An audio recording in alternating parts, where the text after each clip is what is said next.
игри, каде ќе го едноставно пополнат времето на децата кои што чекаат. Кои што чекаат. Да. Интересни Да проекти. спомнам, еве и Литванија имаше пак проект за децата кои што бегаат од училиште. Значи, направено е истражување заедно со училиштата и децата во 7 и 8 оделение статистиката покажува дека многу отсуствуваат од часови, исто ќе направат некои игри кои што ќе бараат едукативни одговори, значи за некако да можат да ги вратат во училиштата. Морам да го спомнам проектот на Монголија. Да? Монголија има, јас истражував за дислексија. Во Македонија имав еден надпис. Во Македонија иако статистиката во светот кажува дека дислексијата е секаде во светот 10%, едно истражување во Македонија покажа дека е 18%, а ние не сме воопшто загрижени. Да. Во училиштата немаат некои информации за тоа кои се тие деца дислектичари, нити пак се прават некои програми за децата со дислексија. Има една посебна програма, Дейзи програма, која што нуди такви аудиовизуелни и CD-а и софтвер за помош и на слепи лица и на деца со дислексија. Монголија токму тој проект го имаше за и го добите, деца со дислексија. Да. И кој друг проект да спомнам, еве како библиотеките можат да бидат навистина креативни, да кажам еве за Кенија. Во Кенија и сиромаштијата и ХИВ сидата е доста присутна и со оглед на тоа дека соодносот ме запрепасти еден лекар на 10.000 луѓе.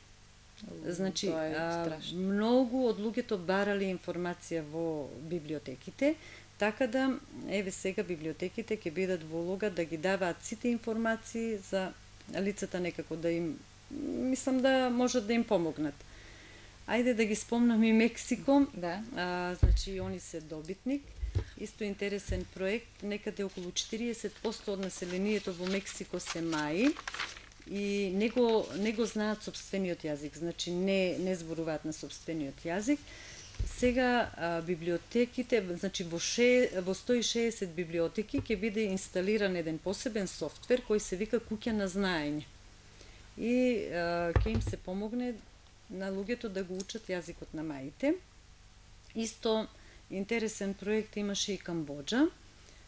Значи 93% од старите луѓе во Камбоџа го доживувале насилството на црвените кмери и сега библиотеките ќе имаат една интересна улога да ги обучуваат младите луѓе како да ја користат современата технологија за да прават интервју со старите луѓе и да прават еден дигитален архив за сите тие злосторства кои им биле нанесени.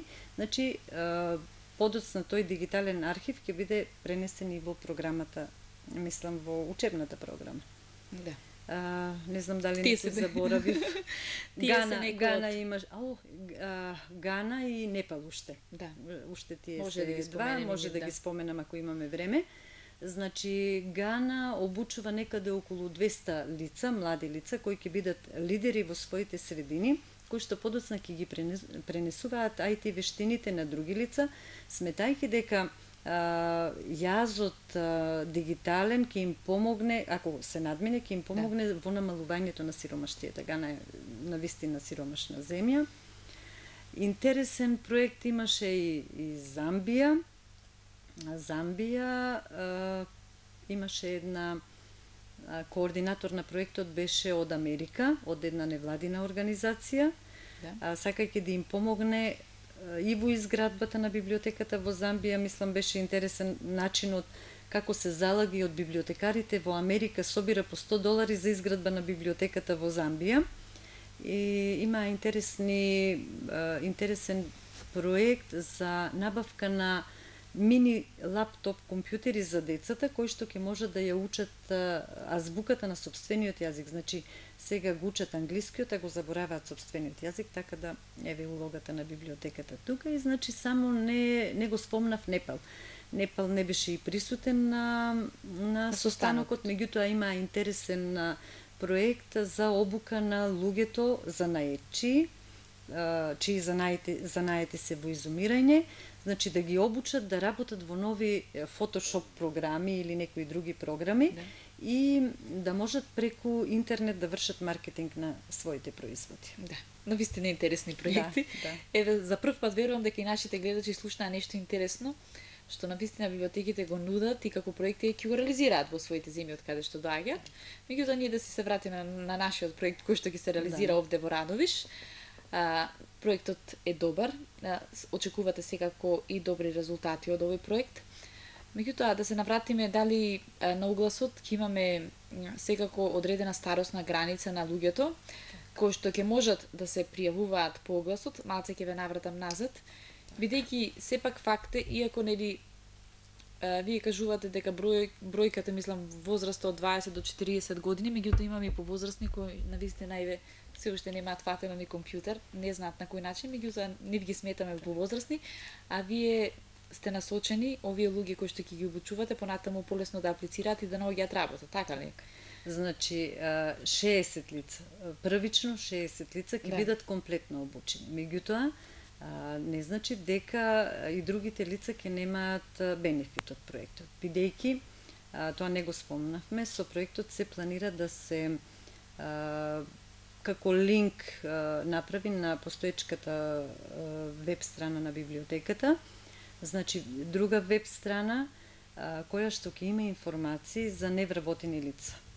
Тука ќе бидат сите линкови во Македонија електронски, значи сите огласи кои што се објавуваат по електронски пат, така да сметам дека ќе бидат обучени. Мислам за тоа ќе ги информирам и навистина вработените во библиотеката во Радовиш ќе се потрудат да им помогнат во давањето на информации. Значи морам да спомнам дека како вработени во библиотеката исто имаат голем удел во реализацијата на проектот. Да, на самиот проект. Да. Библиотеката наша, морам да истакнам, бидејќи голем број на граѓани се задоволни од она што е денес, морам да кажам денес библиотеката, тоа е од изминатиот период. Библиотеката во моментот ни работи во едни навистина прекрасни услови, имаме значи компјутери, реновирана целосна библиотека, услуга на ниво, барем така досега зборуваат корисниците на услугите на самата библиотека, се зголеми и книжниот фонд, па можете ли да ни кажете, бидејќи самото реновирање на библиотеката на еден начин е проект, можете ли да не кажете колку еве сте задоволни, потоа пак ќе се навратиме на проектот од работата на библиотеката? Вака околу набавката на книгата би кажала нешто. Со реновирањето библиотеката не беше само реновирана. Реновирана, да. Значи комплетно реновирана. Она доби нов изглед. Да. Вработените исто добиваа од трите библиотеки кои што беа вклучени во тој проект специјални обуки за работа со корисници. Да. Имаше за маркетинг во библиотеките. Значи покрај сите тие активности имаше и набавка на книги. И на турски јазик, и на македонски. Ние имавме околу 500 наслови добиени како донација од UNDP. Да. Со сегашниот проект исто се планира набавка на книги. Со сегашниот што треба да се реализира. Имаме во една од активностите и набавка на книги на македонски јазик од информатика. Значи, не само луѓето кои што ќе невработените лица кои што ќе бидат опфатени со проектот, туку и другите корисници ќе имаат можност да ги користат. Морам да споменам дека последната година владата на Република Македонија објави голем број на наслови, книги кои што се навистина вредни и досега во Македонија не беа објавени, и ги имаме по 5 примеруци. И ги добивте, значи, како библиотека. Сите библиотеки во Македонија добиваат, националните по повеќе примери, ние добиваме по 5 примеруци. Од секој излезен наслов. Колку што ми е познато, се планираат, досега се 500 наслови излезени, се планираат уште 500. Значи, тоа е навистина помош на библиотекарството. Да, голема помош. На почетокот исто така можеме да кажеме дека во библиотеката после реновирањето навистина со постувањето на компјутери, со користењето на интернет, имаше голем број на корисници. Каква е ситуацијата денеска на тој дел? За тоа повеќе директорот би требало Да. да зборува, меѓутоа јас ќе го кажам следното. Значи, мораме да сватиме дека библиотеката постои за корисниците. Да. И мораме да правиме се корисниците да не бидат тука. И да ви бидат задоволни од услугата, така ли? Мораме нон-стоп нови програми. Значи, не само ние, вработените, што мораме да сватиме, него и самата локална власт, бидејќи ние сме веќе институција која што ќе биде финансирана во иднина од локалните власти, значи, мораме да сватиме дека ја губиме традиционалната улога. Затоа и овој проект е една идеја да го свртиме вниманието на јавноста и да покажеме дека не сме ние само традиционална библиотека. Во смисол да дојдеш да земеш книга, да ја вратиш само книга. и... Значи, тоа што го спомнав сега, колку ние го работиме, тоа мора навистина да се работи и на обука на библиотечниот кадар. Континуирани обуки. За да работите вие во електронски бази и да можете да ги обслужувате корисниците, треба да имате навистина големи предзнаења. Како библиотекар. Да. Значи, информацијската служба е многу важна во библиотеката, развојот на информацијската служба. Што се однесува до корисниците, библиотеката мора да прави вреднување на постојаниот број на корисници. Ако почне да ги губи корисниците, да се запраша зошто ги губи и веднаш да превзема мерки за зголемување на бројот. Јас, ако ми дозволите, не знам колку имаме време. Имаме уште малку време, да. Ке спомнам, имав можност да посетам многу библиотеки во Хрватска, многу библиотеки во Словенија. Значи, се дава голема важност на библиотекарството. Ако ви кажам дека во Хрватска, во Задар, од 30.000 жители, имаат некаде околу 10.000 корисници, значи некаде околу 30% од населението е член на библиотеката, значи тоа кажува дека го надминува и процентот на ИФЛА кој што го дава. Значи имаме ние нешто со што треба да го оправдаме своето постоење пред основачот. Така да, еве сега и во Љубљана имав можност да ја видам, да ја посетам градската библиотека која што е лоцирана во самиот трговски центар на Љубљана. Јас не знам колку гледачите ќе можат од слайдот да видат, од мали се слайдовите, да видат како корисниците пазаруваат и ќе дојде во библиотеката, си чита слободно, мислам, на вистина ги користат библиотеките. Рогушка Слатина исто ми остави многу добар впечаток.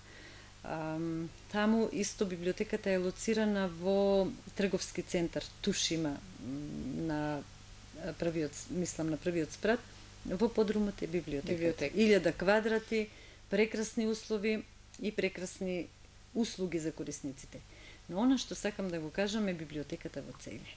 Реновирана пред 6-7 месеци, мислам, пуштена во користење. На вистина ме изненади тоа што локалната самоуправа учествувала со 60%, а Министерството за култура со 40%. Проектот е вреден некаде околу 11 милиони евра. Значи се дава. Јас сметам дека сето ова ќе заживее и во Македонија, бидејќи во Македонија се уште библиотечната струка не е препознаена како струка. Ние немаме образование за библиотекари. Најчесто тука се луѓе кои што по дефиниција имаат некој сличен или се смета дека имаат факултет со кој можат да го оправдат. Меѓутоа, библиотекарството е навистина една посебна наука и сосема различна од тие гранки. Меѓутоа, како што видите, во светот сега се оди кон тоа да биде библиотекарство и информациски науки. И верувајте, во 4 години од во Задар, 2 години студентите имаат информатика предмет. Значи мора тоа да се навистина добро совладат вештините информатички за да можете да работите со корисниците. Во библиотеките веќе